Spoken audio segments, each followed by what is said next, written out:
Welcome, everyone. This is Danny and Karl with Get Wisdom, and today we're going to continue with the channeling series. And today, Karl is going to channel Karl Marx, probably one of the more notable figures in recent histories in the last couple 200, 300 years. This guy is a standout. He has one of the most widely read political pamphlets in human history, and so most people are familiar with the name Karl Marx. So that's our channeling subject for today. And so I want to thank everybody for joining us. Thank you, Karl. And we'll have a little discussion about this fellow and about what we're doing here with the channeling itself. And we'll get going. So thanks. Yes, so thank you, Denny. Thanks to all of you who are watching. This we think will be interesting. This is a central figure in history and philosophy and the whole arena of governance. And it's a rather important one because this is an idea that keeps popping up again and again. The Marxist ideology, the Marxist theories, and the march of the Western nations now increasingly into socialist concepts and ideas and construct for governmental oversight.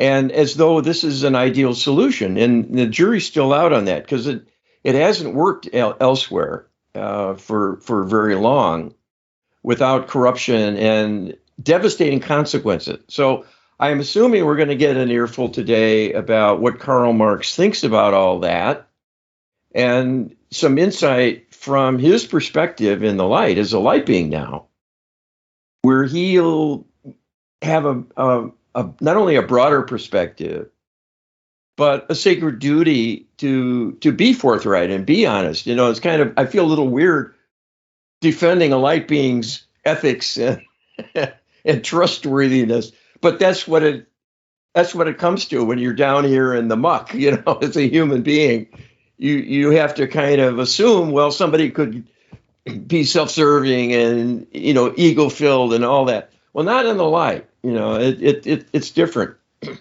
Everybody's close to God up there, and they know it, and they know right and wrong very, very and it changes clearly. dramatically the perspective that we have to use in conducting these channeling interviews, because it would be naive of us not to take that into consideration as we develop even the selection process for the channeling subjects. I mean, so we're kind of begging for our audience indulgence to give us the benefit of the doubt here when it comes to the kinds of things that we're asking, because we know that they don't have the kind of what I would call petty concerns that we seem to think are so important for what's going on down here on Earth. They have a bird's eye view, they have a sky high view of what's going on, not only for their own lifetime, but for the whole track of human history. And what's the problem for humans? Yeah. And what's the problem for humans isn't even accepted or known or accepted. If it is brought up as an issue, it's usually discounted immediately. It's like not even on, like, you're just put in the category of a crazy person. So we have to take all these things in consideration in doing this, because we can't just go wholly by the human level concerns and address, Karl Marx, well, for one thing, the guy died in 1883. Okay. That was 30 years before any of his ideas really came to fruition in any way. Yes. And during his lifetime, the lion's share of his work was with arguing with other people like him who wanted to help the working class establish itself somewhere. So he got bounced around in Europe from one country to the next. Some governments wanting to kill him because he did have the bully pulpit for most of the time. But he alienated scores of people who would have been his ally in this because of his attitude, because of he's intransient about his way or the highway. If you disagreed with him, you were an enemy. That's pretty much how he conducted himself through the whole thing. So, I mean, if you look at the accounts of him and his behavior and stuff, and then you think, well, and then he ended up writing a pamphlet that was actually based on his friend Friedrich Engels' work that ended up becoming the most widely read political pamphlet in human history. So, the question comes up, well, what's going on here? Were his ideas that good?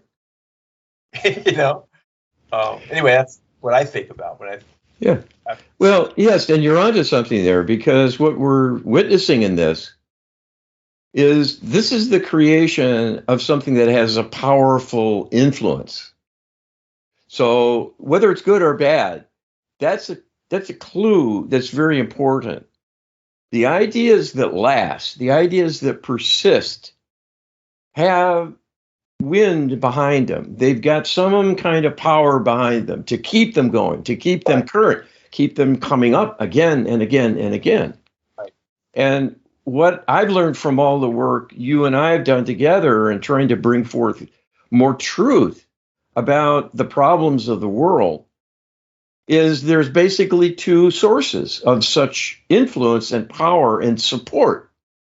One is the divine realm. You can think of that as the good guys, if right. for lack of a better term, generic. And then the opposition, the darkness. And I call it that because that is what it is. Right. It encompasses a lot of things that are just more humdrum and maybe not life and death, but simply a kind of a distortion. But it's part of a whole, and it's a desire to drag down humanity.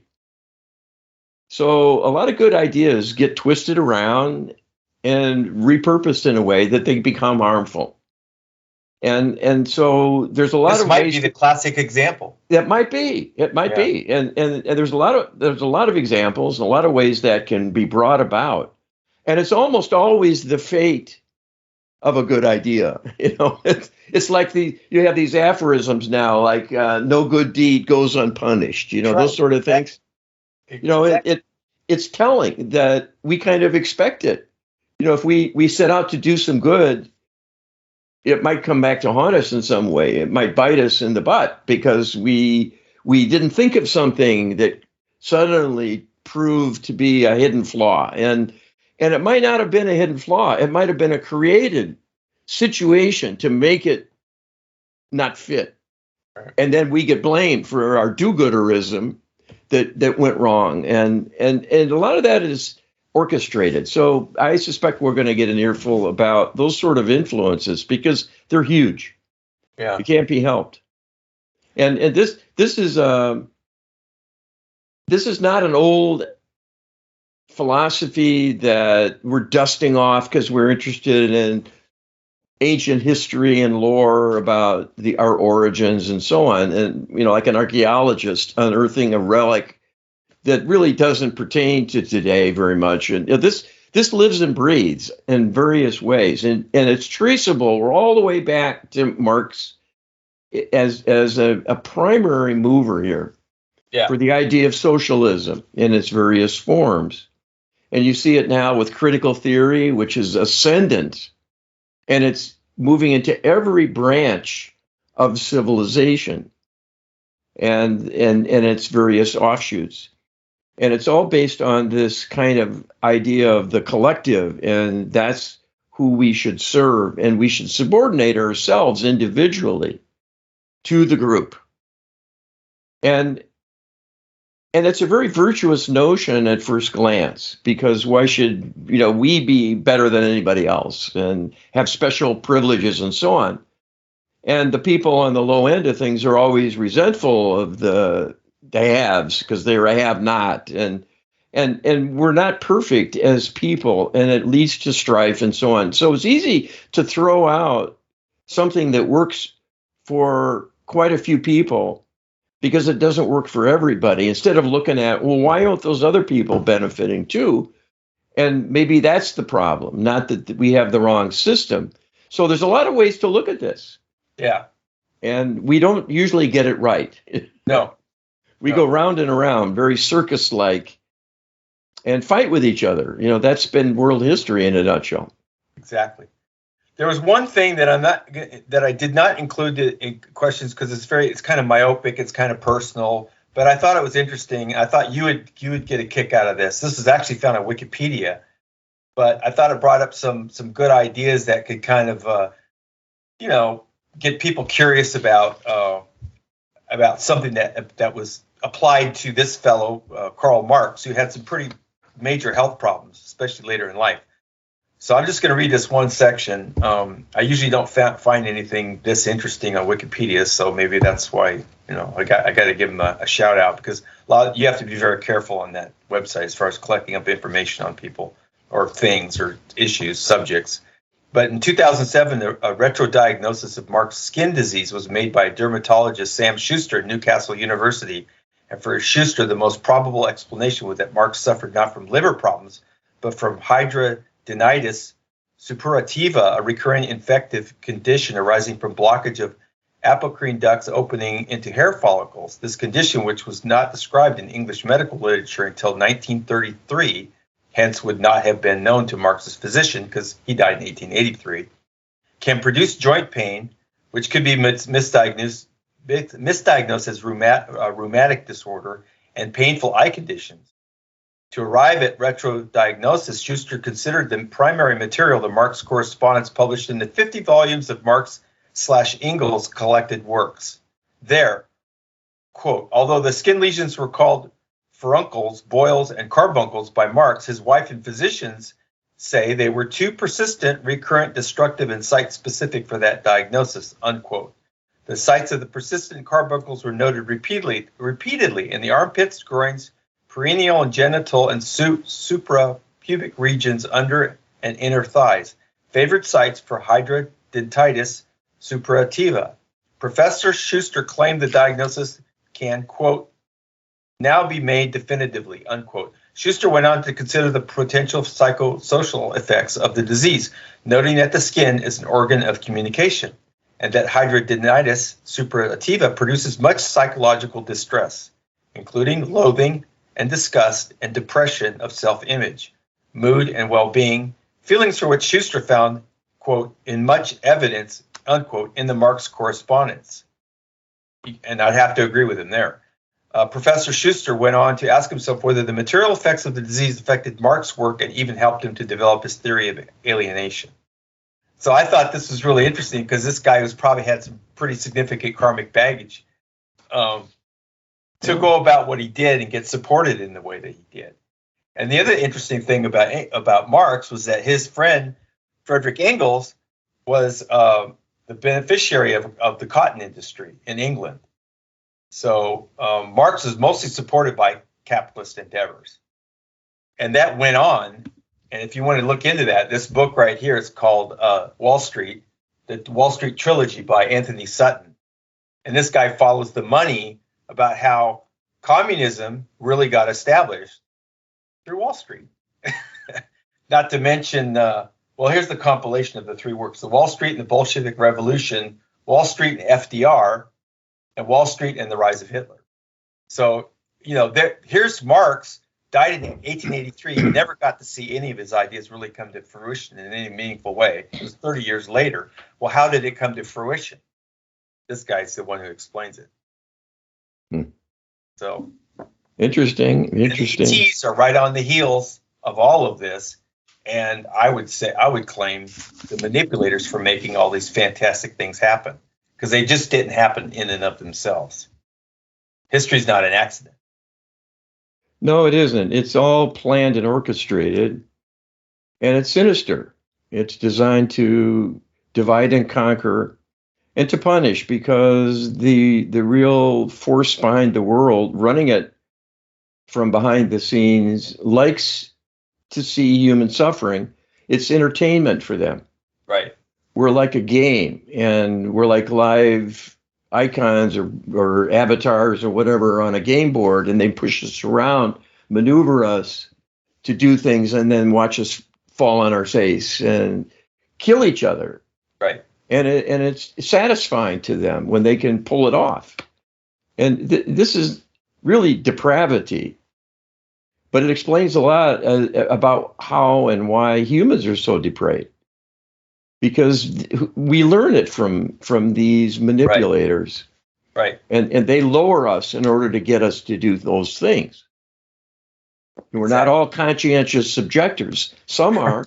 But it's hard. It's hard to be in today's world. You won't fit in. You'll be alienated and outcast. And so this is it's not surprising to me, because the billionaire class who have the money, at least the highest percentage, are part of that alien bloodline, and so it makes sense that they would use the workings of their vast capital resources to cause these things to happen and support the movements and the political power that are needed to pave the way and open the doors to a regime change that goes dark and new global confrontations.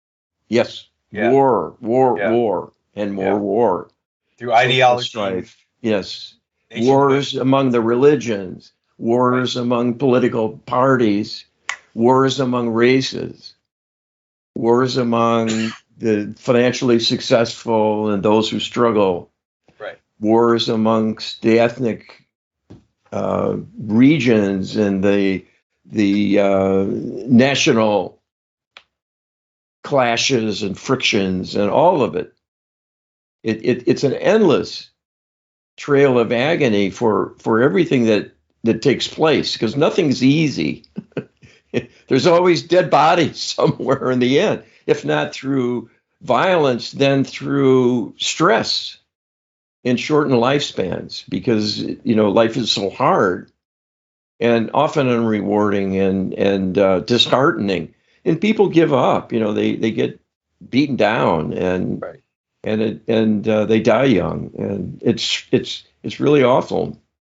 So these ideas are important because they are the tools, they are the framework for constructing what happens. Everything has consequences. So if you launch an idea, you are a creator, and you're also karmically responsible for what happens. So that'll be interesting. I think we'll hear some things about that perhaps with regard to Marx. So we have 6 questions for him today, and yeah, we'll see how it goes. I mean, we could probably go on quite a bit more about this fellow, but maybe we should go ahead and get started.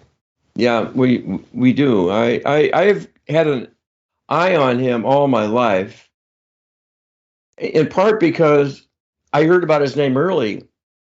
When I was a kid, they used to tease me, "Oh, here's Karl Marx," because my name was Karl with a K. Right. So I had to go look it up, and see what are they talking about, Karl Marx, and so I became intrigued with his ideas and had a kind of fascination about it all. And watching the different reactions as I grew up, because I'm a bit of an old timer now, so I've been around the block, and I've seen that in my youth the anti-communist fervor was pretty strong in the U.S. But now we're kind of becoming communists, willingly and joyously from the workings of the left. And it's rather remarkable. It is. Yeah. So I'm hoping we get a little. This guy Sutton really gets into that. He's got another book he did on education where he explains that, the reasons why, how it was funded, who did the funding. He was really a master at investigating this kind of stuff, and he came along long before a lot of the current day whistleblowers and people are writing about the CIA and stuff. This guy, they stand on his shoulders. So this is if somebody's got a thirst for this kind of stuff, this trilogy book is quite good. It's actually 3 books in one book, and he explains all that. The other one he did is there's another one he did on education that talks about a lot of this stuff. How did we go from an anti-communist, social regime, if you will, to this idea of the college professors getting tenure much easier than someone who's an ultra-conservative kind of libertarian anarchist bent. So I mean that's a whole nother show. Okay, so like I say, I've got 6 questions for this fellow, and it's likely to be a long channeling, so maybe we should go ahead and get started. All right, I will do my thing to get into the state of consciousness I need and connect to Karl Marx in the light through the creator of all that is. It's how I do my channeling to ensure accuracy and protection from outside interference. Most channelers do not channel that way. They just connect. And they're not likely to get who they intend to because there are interlopers watching for people like that, and will step in and start doing a dialogue and pretending to be a lofty being, even God. So more than 90% of channelers, including the prominent ones, are not channeling who they think they are. It's sad. But I need to give that warning just to kind of temper this discussion. Be careful about everything you hear and use your own judgment about it. And be careful also if it's only positive, if it's only sweetness and light. That might be what you want to hear. Oh, there's nothing really to worry about. That's all dark talk from people who are corrupted and so on. Well, the world is corrupted and the world is dark. We need to do something about that, and you won't if you don't call it out. And that's the piece that's missing, and it's a tell that if someone is only preoccupied with ascension and the future being glorious, they're fooling you because they're being fooled to be complacent. This is not the time to be complacent. It's the time to be proactive and partner with the divine. And that's our big message for everybody always. So I will connect now, and he will announce when he is on board. Okay, thank you.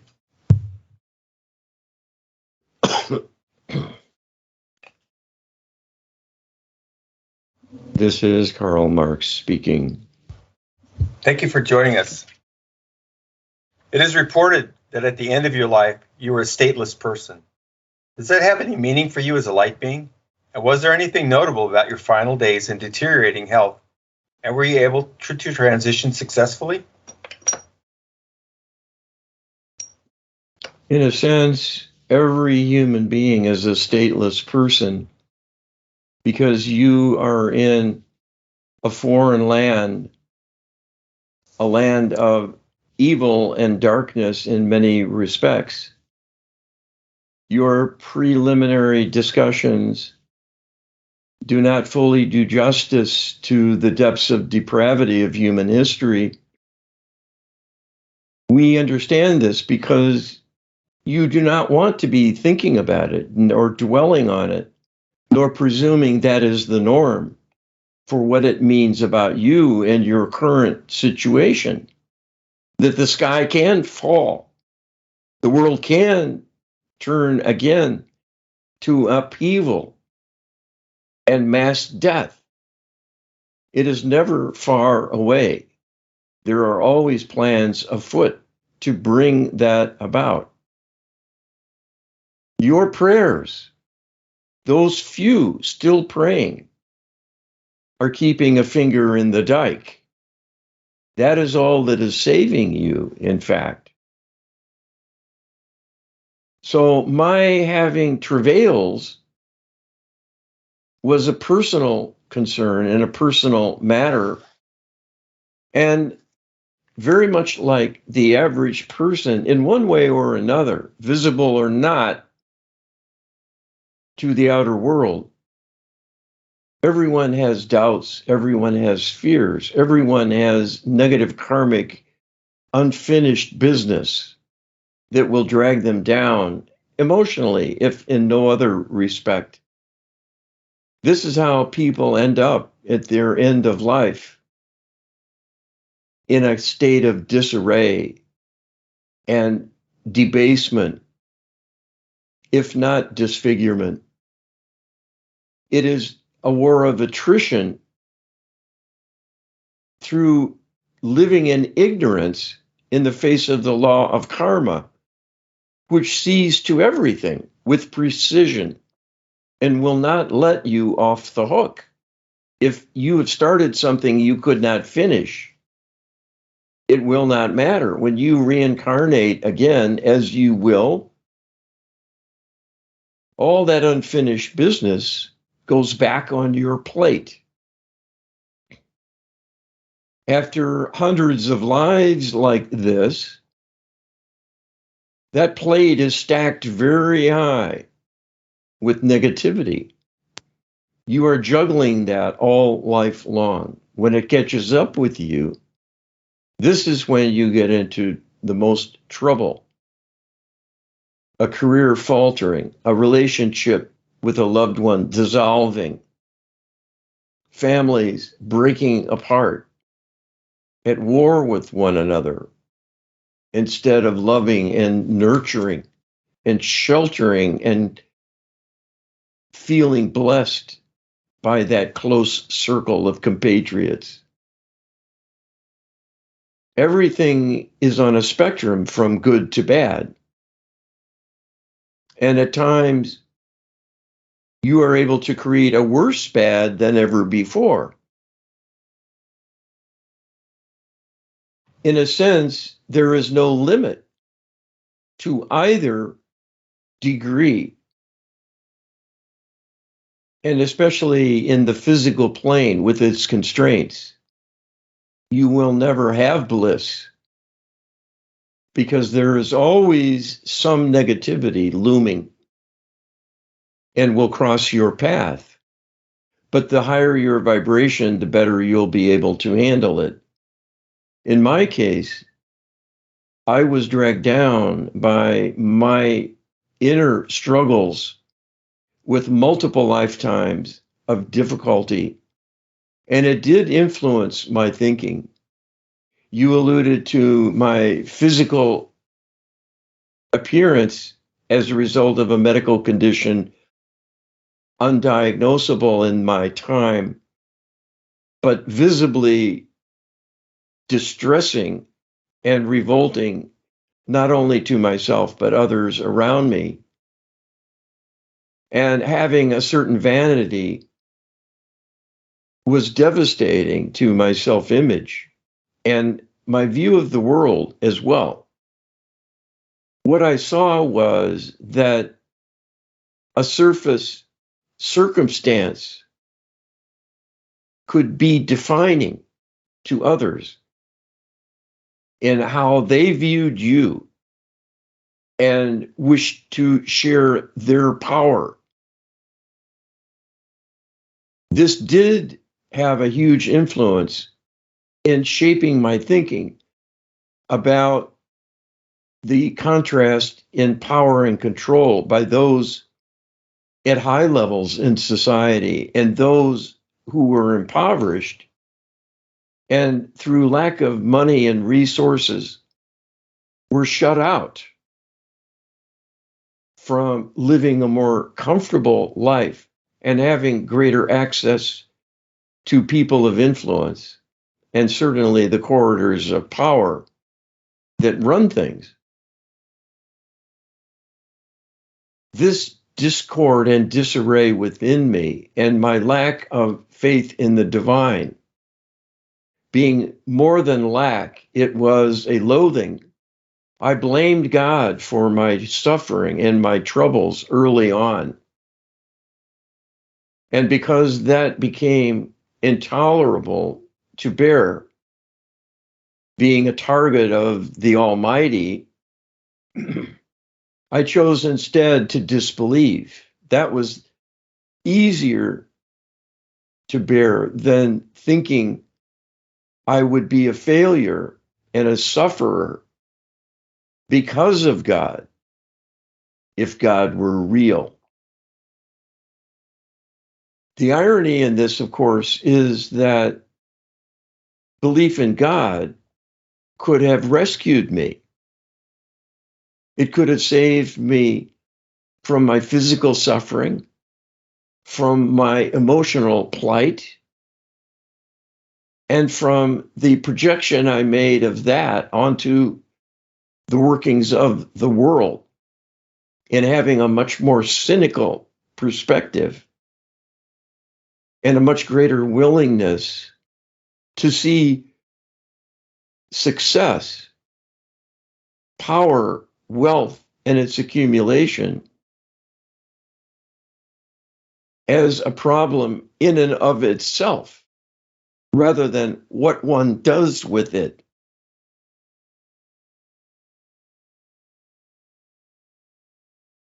It is the same with any other powerful tool. All can be used for good or ill. With a shovel, you can garden much more efficiently and perhaps live off the land, even an entire family, with the labor of a single hardy individual doing the gardening. That shovel can also be used to kill someone. Money is no different. It is a vehicle for energy. It is what use that energy is applied to that matters. There can be evil in its accumulation, to be sure, and its distribution and implementation. But what you're talking in the end is about human power to make decisions, formulate ideas and policies, and implement them through a mechanism decided on by those designated as the decision makers in whatever form society has evolved at that point. And then what happens will rest on how intelligent and how in alignment those ideas happen to be with human nature, which after all springs from the divine. So being out of touch with my divinity, to be sure, and the idea of a divine source of help, I was on my own. And that lowered me through my own choosing, not through punishment, not through judgment, as I had feared when I was younger. What was happening was I was pulling away from the divine all along. And that included former lifetimes where I neglected my spiritual development. That is what accumulated more negativity in my history than needed to be there and would have been avoided had I been in better divine alignment. I would have made better choices, done less harm to others in order to serve myself. That is the big trap, always, and the tension everyone has. The impulse to be charitable and generous bumps into the need to husband your resources because you fear the future and what it can mean if you are out without resources in a time of famine or financial downturn. You are aging and unable to do gainful employment and earn a salary. So these are all tests, and you do not think of it this way, but they are tests of divinity as well as tests of character in a more human level perspective. I failed many such tests in the course of multiple lifetimes, and I ended up in a state of disparagement in my most recent life. And on my passing, I was targeted heavily by the dark spirits who live in that lower realm just beyond the physical, a higher vibration and invisible to humans in physical form. But that is a layer in between you in the incarnated form of your current existence and where you came from as a light being in the higher realms. One must transition from here to there. Fully a third of people fail to make that full transition and then are plagued with spirit attacks unless there is ongoing protection for them. That only happens for those in spiritual alignment who still cannot quite make the return home come about as yet, but may have enough spiritual connection and standing. They are watched over and kept safe, but they will still be alone and tumbling in the dark with no sensations, nothing changing, a vast nothingness akin to being buried alive. It is better than being tortured, but not a way to exist that suits anyone. This I created through my own energies and poor choices, be my fate for a good long while. I was given a spirit rescue to enable me to return to the light. And it was done as a result of the work of your channel and his compatriot here in what has been started through the Lightworker Healing Protocol that addresses such things, such dilemmas, the impact of negative karma on people's lives, mentally, physically, emotionally, and spiritually, the problem of incomplete transition to do spirit rescues for all those suffering lost soul beings trapped in the lower realms, and rescuing the perpetrators behind it all as a first order of business, And we will have more to say about that as well. Okay, thank you. How did your extensive study of economics contribute to your conclusions about a superior form of government? Now that you can look back, what did you miss?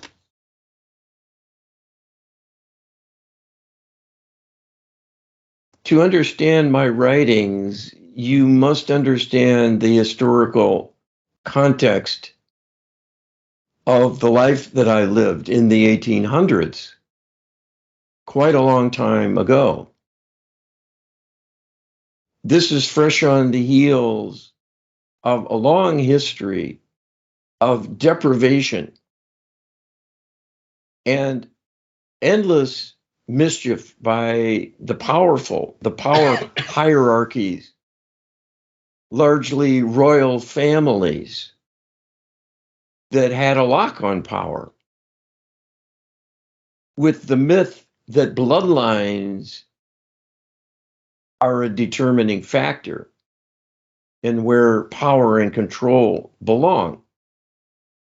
It is a birthright under the royal system, not something earned through being brighter, more capable, having made major contributions to human thought, and being successful in changing the world in some way to demonstrate effective leadership and a willingness to balance personal interests and desires with the needs of the whole. The royal system is totally selfish, self-serving, and rightfully an anachronism in today's world that is more enlightened and sees through the tissue paper thin myth, royal blood being the decider of truth and personal worth, that the bloodline is above everyone else. This was a major touchstone for me in my thinking. And as I looked at the issue of economics, I made a direct connection and parallel between royalty sitting at the pinnacle of power throughout history, being great landowners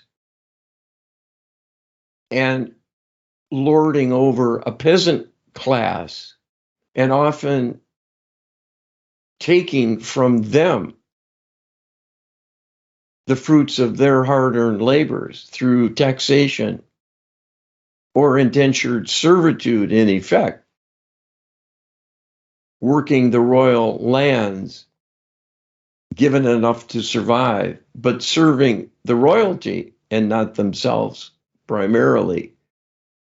I saw that connection to the industrial titan that was already starting to emerge with the advent of the fledgling technologies of the era and the idea of large-scale manufacturing.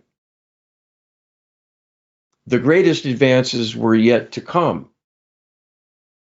But I could see with the proper organization through power and control that large-scale enterprises like agriculture could be very, very lucrative, and worried greatly about the unfairness of a system that could be rigged by those at the top to rake off too large a share of profits for themselves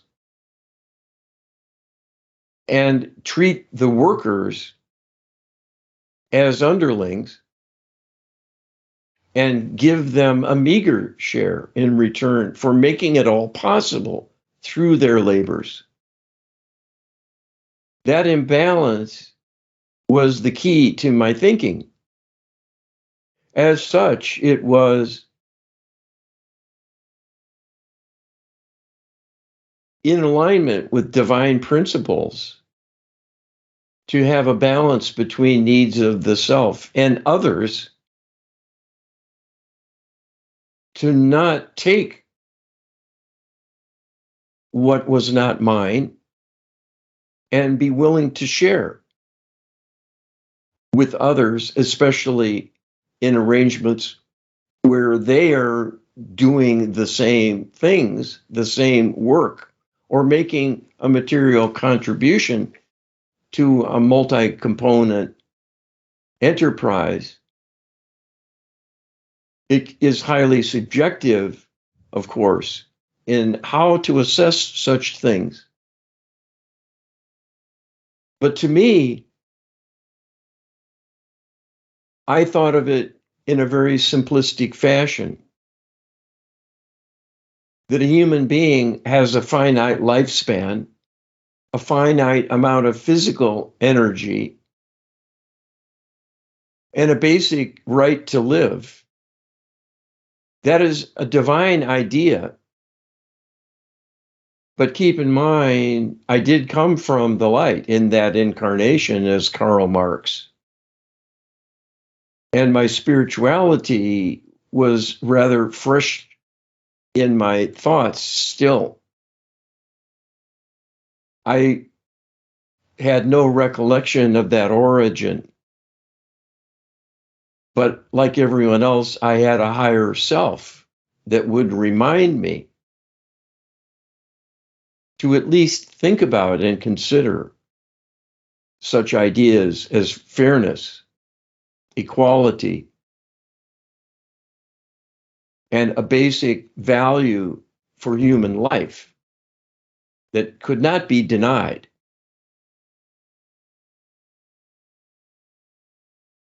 So, given human wherewithal being finite, and then some having more to give than others by virtue of perhaps greater intellect, creativity, passion, and commitment, and certain innate skills to do more superb work.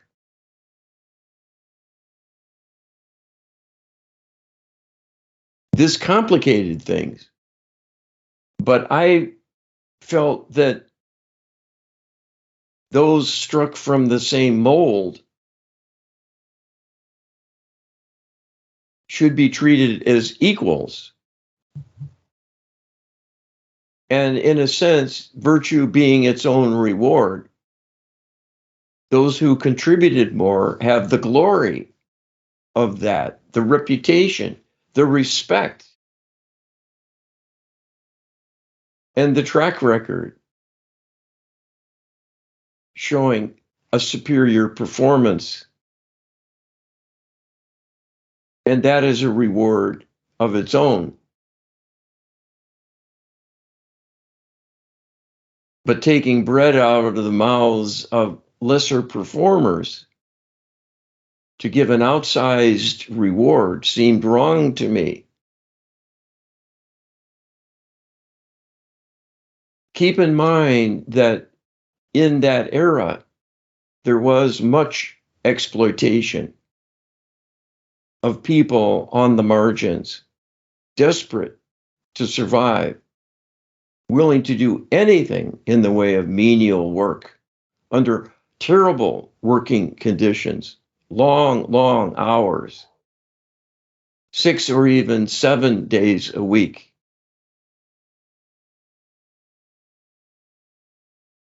And making almost little more than starvation wages.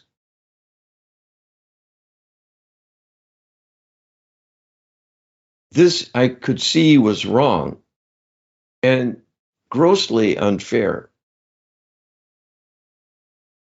The question then became what to do about it, how to solve the dilemma of the powerful controlling the weak, setting the terms and the rules, and often serving themselves with a greater than deserved share. The issue of what is deserved being so subjective.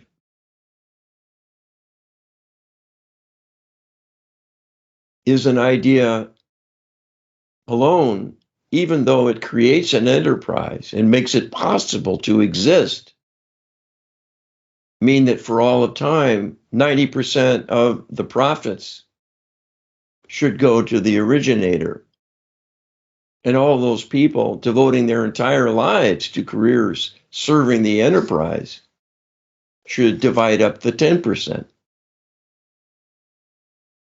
There is something out of balance in many settings still today with respect to how we would view it from the light in terms of fairness. The difficulty in implementing policy to control such potentials and keep them from happening and right the wrongs of history is that the power structure is already entrenched, and it is serviced by the powerful in commerce who economically have the means to both influence and support governing bodies to maintain the status quo. What I saw very keenly was that the ideas I was pondering in how to better level the playing field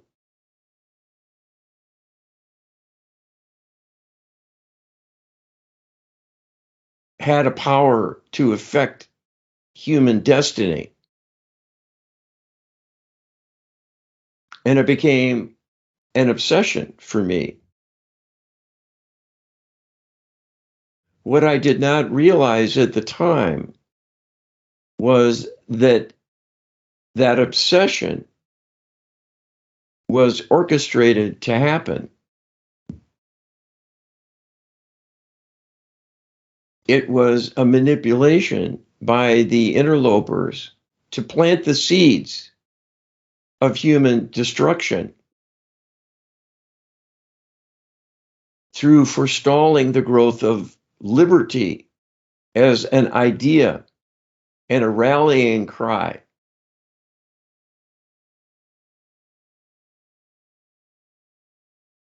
In order to understand the situation on the earth that is being run by extraterrestrial civilizations in an alliance that is unholy, they not only have been present almost entirely through human history, but have governed many, many worlds throughout your galaxy to make them slave states or be annihilated altogether if they were too troublesome to deal with and subjugate for some personal gain.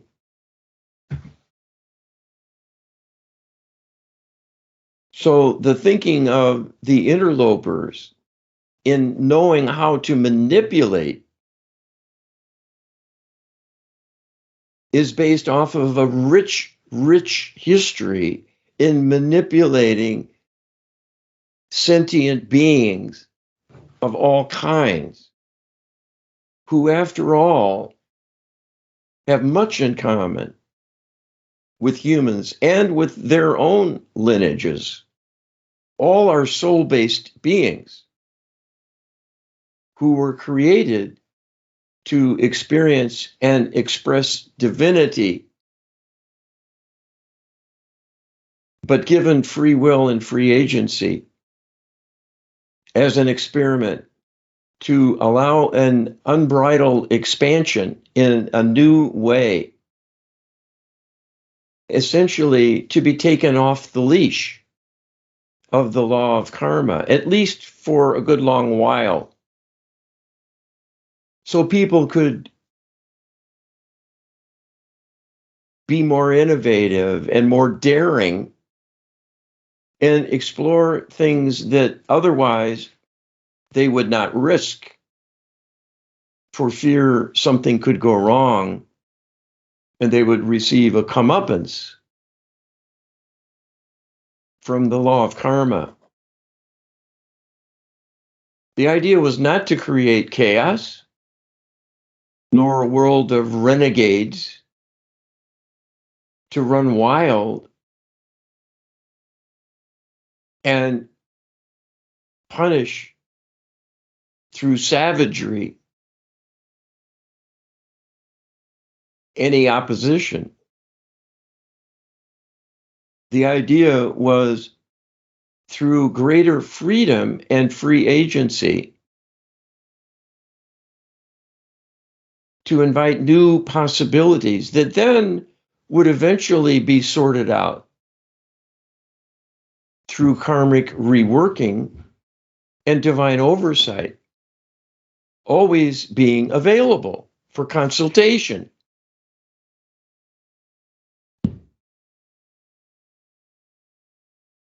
The problem came with a choice based on ego of the dark spirits who were angelic beings, but wanting a greater role, a greater say in things than to be servants of the humanoid beings in the physical. And as they sought greater influence and a greater reward, distanced themselves more and more from the light and found it harder and harder to return to alignment, and eventually became disconnected entirely. In order to survive, they have preyed on other living beings and attached to the energy of physical beings in extraterrestrial worlds first, because humans were not even yet in existence when that started. This was aided and abetted by growing selfishness and narcissism of the oldest of the extraterrestrial realms, who became more and more selfish and self-centered and less inclined to participate in a divine interchange because it might conflict with selfish ideas. This is what befell the angelics. And so the two became a match, and with an infiltration into the energy of living extraterrestrials by these dark angelic onyx spirits, a further destruction was engineered to lower them and disconnect them almost entirely from the divine realm. They are hanging by a thread. And the rest, as they say, is history. The galaxy has been decimated by them, and they are now in your backyard doing the same to you. So the genesis of the ideas I had from economics to right the wrongs of the world went far, far beyond what I was privy to as a human being, knowing nothing about interlopers and history in that regard. This grew far beyond what I ever envisioned, because all things are reworked through an orchestration arranged by the interlopers to taint them, to sabotage them, or to rearrange things to accentuate their darker potential rather than the benefits intended. And that is the bottom line about what happened to my philosophy as it grew and changed the world in many ways for the worse. Okay, thank you. Your goals in the promotion of communism seem humanitarian, and that was its appeal, it seems.